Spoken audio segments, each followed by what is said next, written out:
UP सरकार के एक फैसले ने सरकारी कर्मचारियों की नींदें उड़ा दी हैं। दरअसल योगी आदित्यनाथ सरकार की ओर से अपने राज्य सरकार के सभी कर्मचारियों को अपनी चल और अचल संपत्ति का ब्यौरा ऑनलाइन संपदा पोर्टल पर अपलोड करने को कहा गया था। इसके लिए सरकार ने डेडलाइन 31 अगस्त तय की थी। पहले खबर आई थी कि कर्मचारियों की अगस्त की सैलरी रोक दी है।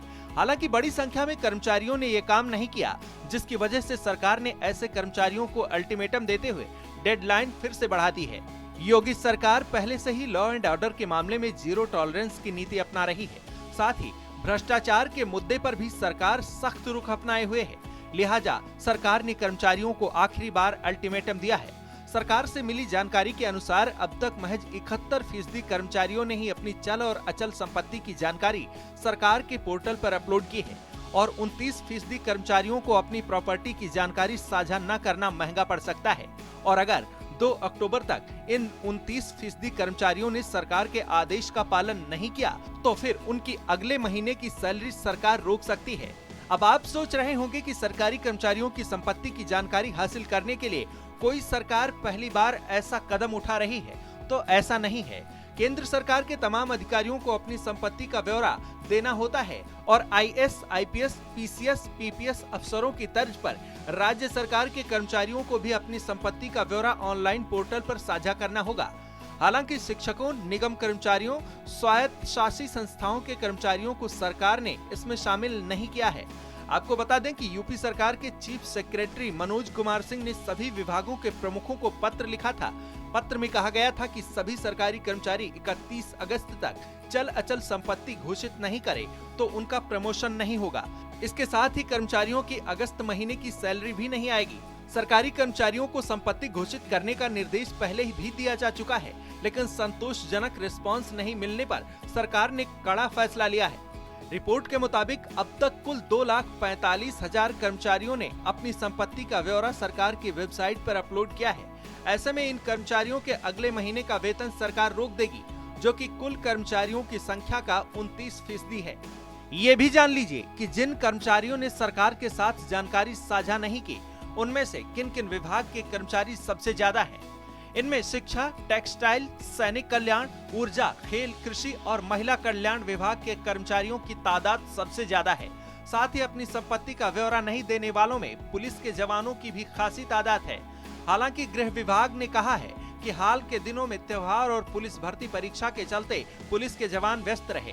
इसकी वजह से ज्यादातर कर्मचारी डेटा अपडेट नहीं कर पाए। इसके चलते गृह मंत्रालय ने पुलिस के जवानों को अतिरिक्त समय देने की मांग की है। बता दें कि राज्य सरकार के कुल कर्मचारियों की संख्या 8,46,640 है और जानकारी देने वाले कर्मचारियों की संख्या 6,02,075 है। ऐसा नहीं है कि सरकारी कर्मचारियों की संपत्ति का ब्यौरा यूपी सरकार ने पहली बार मांगा है। इससे पहले साल 2010 में जब यूपी में बीएसपी की सरकार थी और सीएम मायावती थी, तब भी ऐसा ही आदेश सरकार ने जारी किया था। साल 2010 में मायावती के नेतृत्व वाली सरकार ने सरकारी कर्मचारियों की संपत्ति का ब्यौरा मांगा था। तब भी कई अधिकारियों और कर्मचारियों ने इसका उल्लंघन किया था।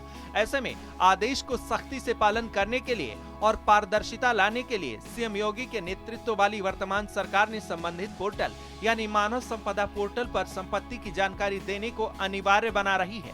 बहरहाल यूपी सरकार अपने रुख पर कायम है और भ्रष्टाचार को लेकर जीरो टॉलरेंस की नीति पर योगी सरकार आगे बढ़ रही है, जिसके तहत योगी सरकार ने अपने कर्मचारियों के लिए अपनी संपत्ति का ब्यौरा देने की नई डेडलाइन 2 अक्टूबर तय की है।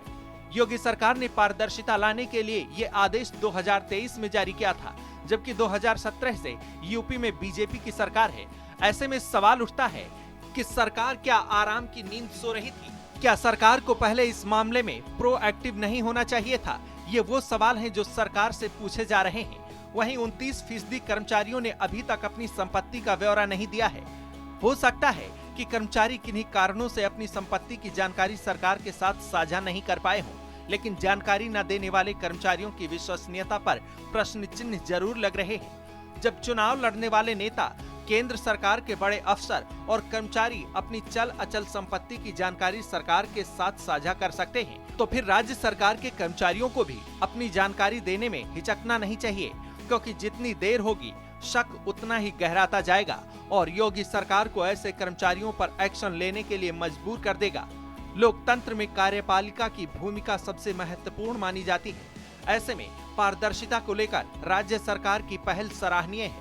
ऐसे में उम्मीद है कि 100% कर्मचारी अपनी संपत्ति का ब्यौरा सरकार की वेबसाइट पर अपलोड करेंगे और दूध का दूध, पानी का पानी हो जाएगा। यूपी की हर खबर देखने और उनसे अपडेट रहने के लिए हमारे चैनल श्रेष्ठ यूपी को सब्सक्राइब और लाइक करें। साथ ही बेल आइकन को दबाना ना भूलें, जिससे हमारे हर वीडियो की जानकारी आप तक पहुंचती रहे।